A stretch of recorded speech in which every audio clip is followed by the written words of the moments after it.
This is a good example of why copper replacement brake pipes aren't always the best way to go. You might hear in some of our videos that we say, unfortunately, the car's got copper brake pipes. Well, that doesn't mean it's going to corrode, but what it does mean is that they're likely to fracture when you're having to service an area. So this is a replacement copper pipe that's been put on this vehicle as an E46 BMW M3, and it's been routed nicely behind the fuel tank and all the way to the front. So in theory it should be done, and if it was protected or waxed it should last for the rest of the car's lifetime. The problem is when they're installed, most people don't tend to protect them with anything. So there's no wax that goes onto the copper, which does make them go green, but also no wax on the steel component, which is the union here. So even though it's copper, everybody thinks that that shouldn't rust, which it doesn't, but the fact that there's still steel components on there, mild steel hardware, which is these unions. Now these unions should spin freely. I've got a demo brake pipe set up here. This is a BMW genuine one, which is a steel brake pipe but coated with a plastic black coating and again a steel union.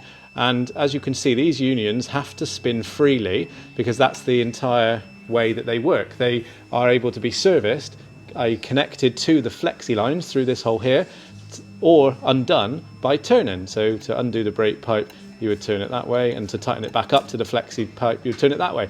The whole idea is that these unions, whether they be on steel or copper, have to rotate and turn freely. But when these aren't protected, because copper ones are normally put on, it's quite a sometimes a quick method or quick option, because people don't like putting steel ones on because they're much harder to bend. They're very hard.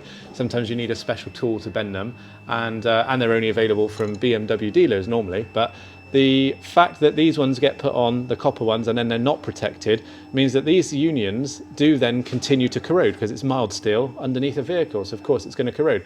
That then means it becomes solid. I can't turn that. I'm only pinching with my fingers at the moment, but to get this undone, we have to use the hex which is on here, 11mm hex spanner, to turn these, and that's exactly what we've done here. Not only has the spanner slipped quite a few times, even with a crow's foot spanner, you can see it's now tapered because it's obviously quite corroded, but it's grabbed itself. The internal corrosion on the inside bore of that threaded union is so great that it's grabbed itself solid to the copper brake line.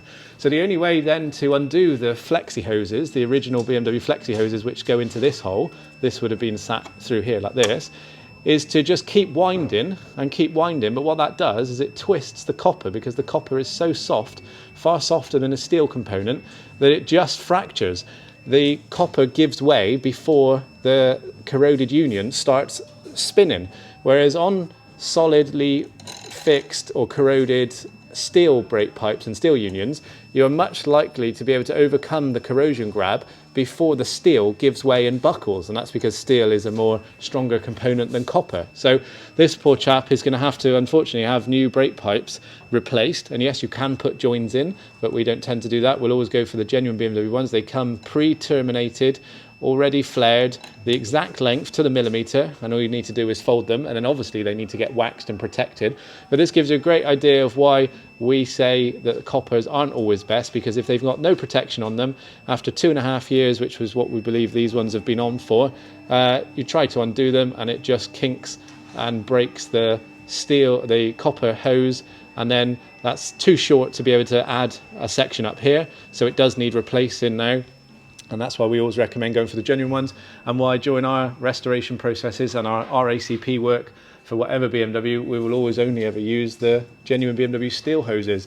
As long as they are protected with a nice coating of wax, once these ones are installed, there's no reason these will ever rust again. They've already better than the factory, because when they came out from the factory, we're talking about an E46 now, so late 90s to early millennium, these were just steel with a green paint on them, and that meant that there wasn't much protection. It was just a paint, so that did come off and wear, and then corrosion set in. Whereas the newer ones, which have come in from sort of E90s onwards, and all the replacements from the parts department from the E46 replacements, are all steel with this black coating.